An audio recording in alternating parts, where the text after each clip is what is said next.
There, now we're recording. Now, I was going to do this on technically Sunday, but now it's Monday, technically by a few minutes, but that's alright. Basically, well, I know theologians and Egyptologists and all these things, and, well, basically, I'm pretty much a theologian myself, but I also obviously dabble in Egyptology. Well, it's amazing to me the misconceptions that the church has put forth for humanity. Now, the evidence is absolutely overwhelming for Akhenaten to be Moses, the biblical figure Moses. Moses was not the, well, I don't know. Can you take the Bible seriously? Was Moses 800 years old? Well, if he was 800 years old, then that obviously means he would have been able to live hundreds of years through different reigns of pharaoh times, and who knows? I mean, 800 years, I don't really know.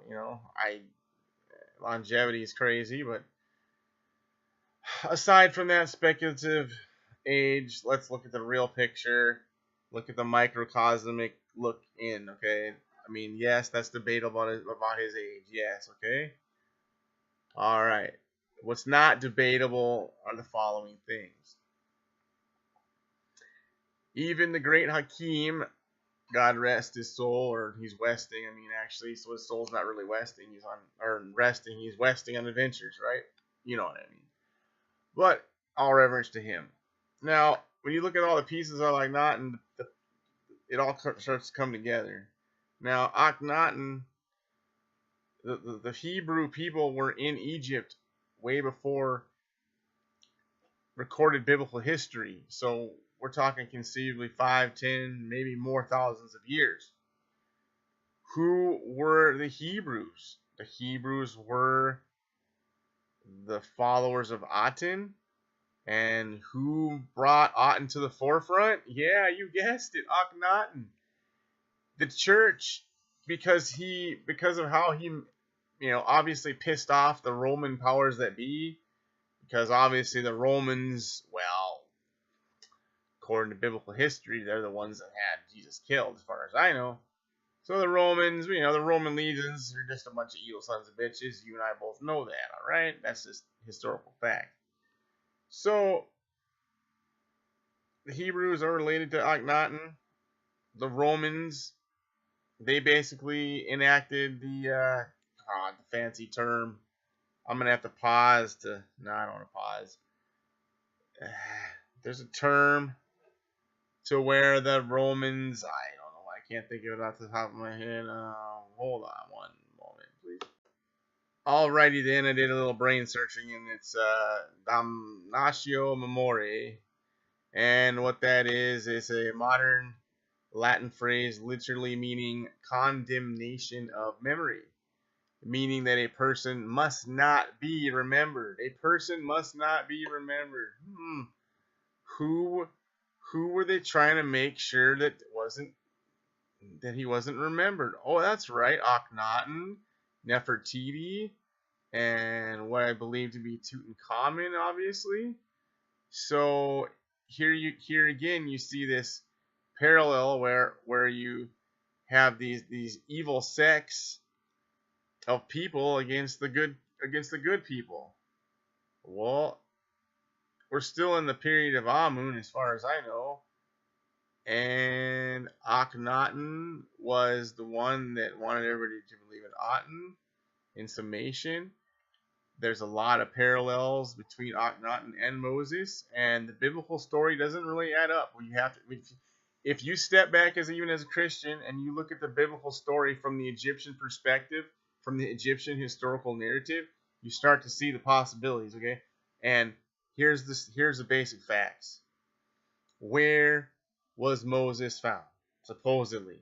The Nile, correct? Oh, so when you add that twist to it, so the female partner of the pharaoh, right? The princess, etc. She's queen. She's longing for a child.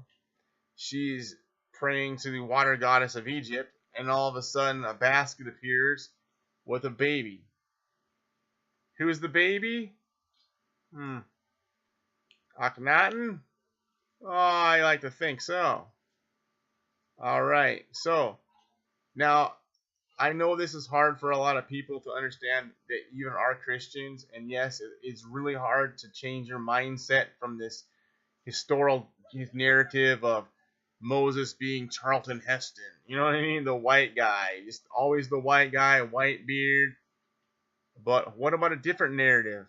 What about a narrative of other beings coming down, putting Akhenaten in the basket, having him grow up within Egypt, all foreseen, so he can set his people free.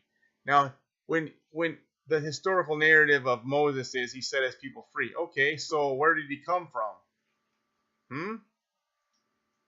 That just when you're setting people free is just buying into the narrative that Moses was a slave and that all the people were slaves, but the historical narrative is has revealed that that's not true at all. That's also a misconception. So when you put that in the category of misconception and you start putting all the pieces together, I don't care if you're a self-proclaimed theologian. I don't care if you have hundreds of books published. I don't care what you honestly believe. The facts are the facts. You cannot refute the facts as I have presented them. The worldview is this. Akhenaten is Moses. That's just the facts. He was in Egypt. He was found in the basket. He set his people free. The Amun priesthood was trying to take over. They were evil. He saw the corruption. God put him in the basket to help deliver the good people to Amarna or wherever he went.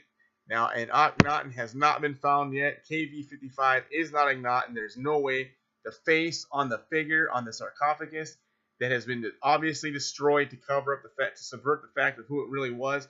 Not even long enough. Doesn't even match his face shape. Akhenaten had a very long, pronounced face shape. Elongated head. Very narrow jaw. On the sarcophagus, sarcophagi located in KV55 that was destroyed, a very round type of head form. Nothing that resembles Akhenaten. KV55, it's a fake. Almost everything in Egyptian history is pretty much a fake. Even the mask of King Tut was fake. It's all a lie. There was some type of alien intervention. God ordained it. You choose what you want to believe. I don't know. There's other people out there that maybe have these theories or have written books. I've never read their books. I'm just telling you the truth. If there's somebody out there that believes the same theory I have, I think I know of maybe one guy that maybe has a similar theory. His name kind of slips me right now, Amrin or something like that. But honestly, I'm just looking at it in the context of historical fact. I'm aligning all these parallels between Egyptian history, Christianity, Christian theologian, everything, all these different concepts.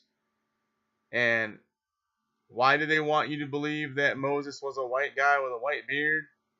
So the church can just always have this thing of this manifest destiny. This God's always going to his chosen people are always going to be white. His chosen people. No, Akhenaten. He sure doesn't look white to me.